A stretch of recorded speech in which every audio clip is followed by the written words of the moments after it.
పేదవారికి ఏదో పథకాలు ఇచ్చేంత గడపలు పథకాలు రాదని క్వశ్చన్ కాదు. ఆ నిజంగా అత్యంత పేదవారు ఉంటే వాళ్ళే మామూలు జనంలో తీసుకురావడానికి బయట సహకారం అంటే ప్రభుత్వం నుంచి కాకుండా బయట నుంచి సహకారం ఎవరైనా ఉన్నవారు ఎవరైనా వాళ్ళు సహకారం చేసి వాళ్ళని కొంచెం పైకి తీసుకురావడం కోసం తప్పితే గవర్నమెంట్ స్పెషల్గా ఏ పథకాలు ఇచ్చేసి లాగేసి గడపలు తెప్పించేదనే విషయం కాదు. ముందు ఏదైనా ప్రజాతి వచ్చి చదువులోకి ముందుకి తర్వాత ఉన్నవాళ్ళు ఇస్తారు కదండి. ఈ ఇంట్లో అత్యంత పేదవారు అంటే మరీ పేదవారు కాపాడుతారు. అందులోనూ బాగా సర్వీస్ చేయాలని మేము అనుకుంటున్నాం అండి. నాకు తెలిసినంత వరకు ఇక్కడ ఉన్న పేదవారు నాకు ఇద్దరే కనపడతారు. ఆ చెరువు గట్టు పక్కన ఉన్న వాళ్ళని నాకు ఏదో ఉన్నాయి.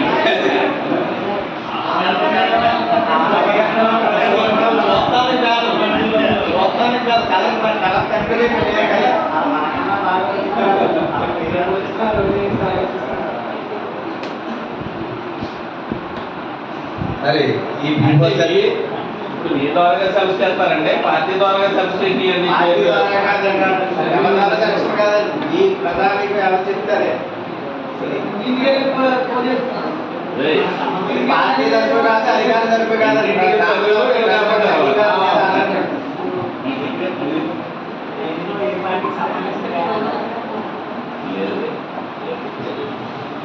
ఇప్పుడు మరి ఈ గ్రామ సభలో రెవెన్యూకి సంబంధించింది కూడా ఒక విషయం ఉందండి. మరి ఆ సంబంధించిన విషయాలు మన విఆర్ఓ గారు మాట్లాడతారు. విఆర్ఓ గారు ద్వారా